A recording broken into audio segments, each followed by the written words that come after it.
Hey folks, welcome back to the channel. Happy Catty Crypto here. So I've listened to the recordings all the time and I'm like, when is my voice going to get back to normal? I'm just constantly battling a sore throat at the moment and it just doesn't seem to budge.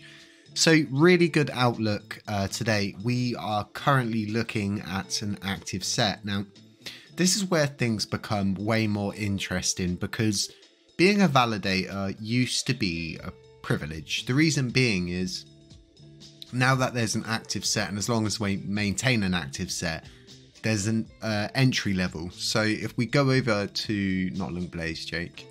If we go over to Lunk Penguins, go to the validators list, flick to the second page, and we can see that the node in the 130th position is test node. This means you would need more than that much Lunar Classic to enter. You would need to stake that much or have that much staked with you to enter the active set.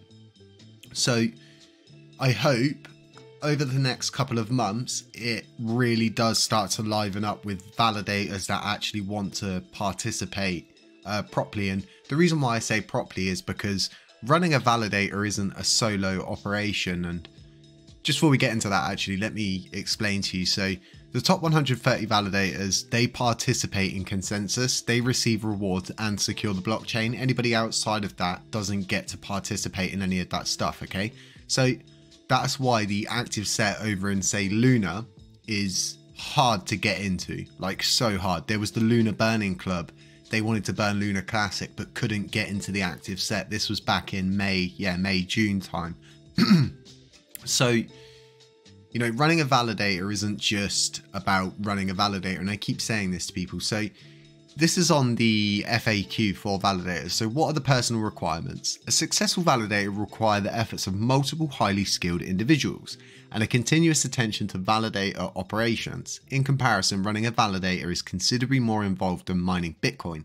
And this is because of the simple fact that the system in itself relies on the validators to play a symbiotic relationship as to which they're using the system to build on top of, you know, come up with intricate ways to reward their holders and build projects and things like that, and really help, you know, incentivize more fiat to get involved in Lunar Classic. And it's not just about, you know, securing the blockchain and you doing your job on that front. It's really about building stuff and becoming part of this system that you're actually validating, so to speak. And it's really important, especially now with an active set. And it may drop back down to a non-active set, but this is a really good outlook. And my point being is that we need more active validators that are actually active. And, you know, we're building a team here at the HCC factory, and I'm always looking for new people to add to our team,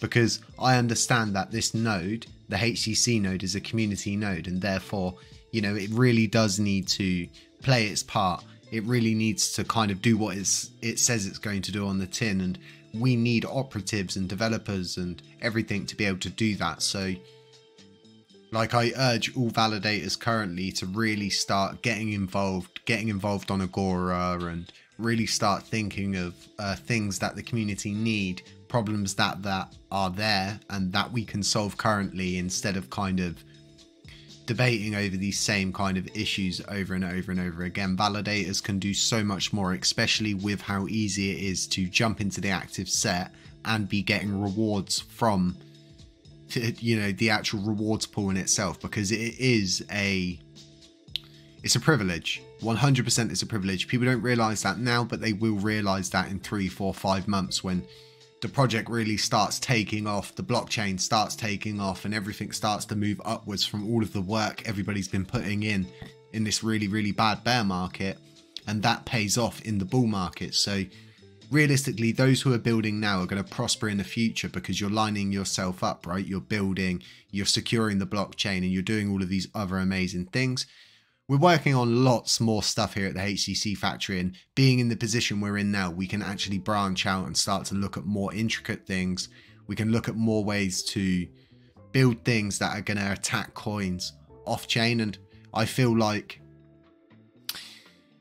because of the road that we are walking, we do really have the ability now to make a difference on the burning scale. And it, you know, the 1.2% burn tax was really cracked up to be this kind of game-changing thing, and I know a lot of people are very upset about it. And if we can incentivize people to spend LUNC in a way that's going to burn, and that LUNC that's being spent is coming from mostly off-chain, then we're winning.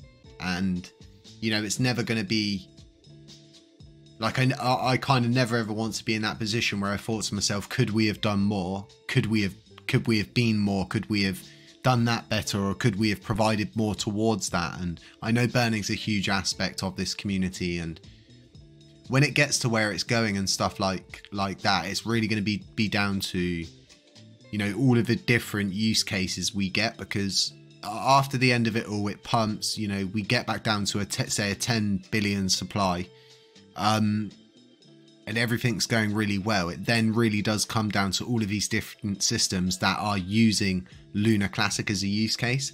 Now, if you haven't seen recently, across the board with what's going on with the kind of XRP system, Swift and all of that, there are banks that are testing, which is really funny to see it, because I already know XRPs in experimental testing with over 150 different kind of financial services at the moment to more or less take the stress off the Swift system. So with things like that happening, it really does come down to us as a community to pull our kind of brains together and think about how we can better our movement for our future. And yeah, it's so important. But this active set situation is really good. We're nearly at 13% bonded coin. So as you can see there, it's 881 billion Luna Classic staked. And I really wish they would, if anybody's listening to this video and does the merges and everything in the pull requests, please change this to LUNC. We're not Luna, we're LUNC. Please give us the credit we deserve. Moving onwards, this is really good. The more coins that are bonded, the better. The less people have this kind of ability to just sell out straight away and stuff like that. But a lot of people that are bonding coins, staking them, are really in this for the long run. And, you know, if you haven't seen my videos about kind of making arbitrage opportunities for yourself, keeping dry powder on an exchange just in case it does pump and then you can profit from that, always have a bag to play with. It's not financial advice, but it's just kind of what I do and this kind of route that I take. You can't make the markets work for you. You just have to play them when you can. Folks, none of this is financial advice. Really, really good sign to see an active set, more coins being bonded, nearly at 13%. Do stay safe, beware of scammers, beware of doppelgangers, beware of anybody pretending to be me, and I'll catch you in the next one. Yeah, my throat's better. It's enough that I can schlup again.